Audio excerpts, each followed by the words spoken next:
Welcome. In this session in linear data analysis, we'll explore the use of a confusion table by means of an example. Now, let's consider some data. Suppose that we're given labels, which are yi, and although these would normally be put in a vector, in order to use my real estate well, I'll put them as rows. Let's suppose that the first label is 1, the next is -1. We have a -1, a 1, a -1, then 3 ones in a row, then 2 -1s, and then a 1 and a -1. And now suppose that we have classifications of the data vectors. So these are the labels, and it doesn't matter what the data vectors are or what the classification algorithm is. What matters for building a contingency table are the labels and the classes. Now, let's suppose that this first one is 1, that's -1, that's 1, that's 1, that's -1, that's 1, that's -1, that's 1, that's 1, that's -1, that's 1, and that's -1. Now, let's suppose that we want to build a contingency table or confusion matrix for this data. And what we would do is we would put the labels as +1, -1, and we would put the classes as +1, -1, and now what we do is we simply fill in the counts. So how many have labels that are +1 and classes that are +1? That would be 1, 2, 3, 4, 5. I'll go for the true negatives next. How many labels are -1 and corresponding classes are -1?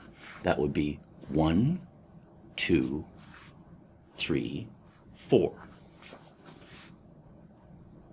How many are false negatives? That is, the label is +1, but the predicted class is -1.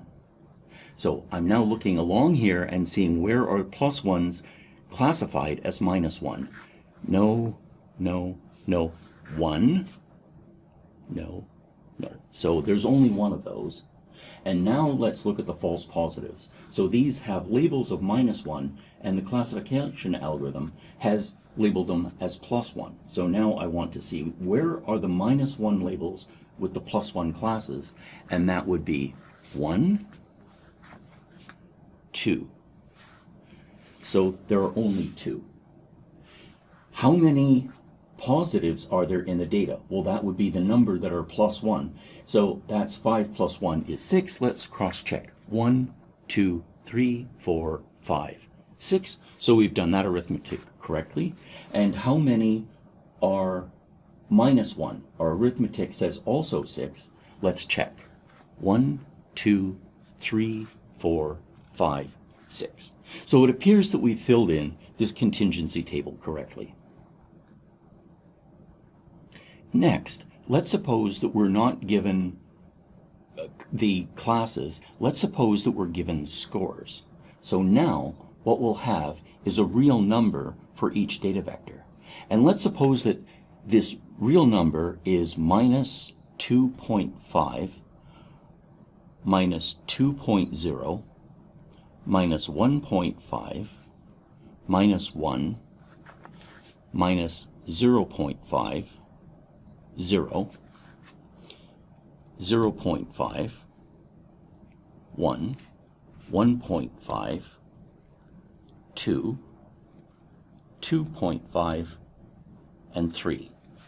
And now, suppose that we are trying to determine our classes based on a threshold. So now, let the threshold be a value theta, and we'll say it's class -1 if and only if the ith data entry is, let's say, strictly less than theta, and we'll say that it's class plus 1 if and only if this is greater than or equal to theta. This would mean that we have a hyperparameter theta, and what we want to do is we want to see if we have these scores, which are perhaps coming out of a neural network or coming out of some other classification method, and we have a threshold, which is a hyperparameter. What we want to do is determine what is the confusion matrix when we apply a different threshold. I won't do this. I want you to sit down and try this yourself. It's best done by hand, and then we can automate it later. I'd like you to try this for 3 values of theta. Try this for theta minus 0.75. I'm going to give you thresholds where this greater than or equal to won't matter. It'll be either strictly greater than or strictly less than. Then I'd like you to try a threshold of minus 0.25, and then I'd like you to end up with a threshold of plus 1.25. So here's the method. Let's say it's 0.75.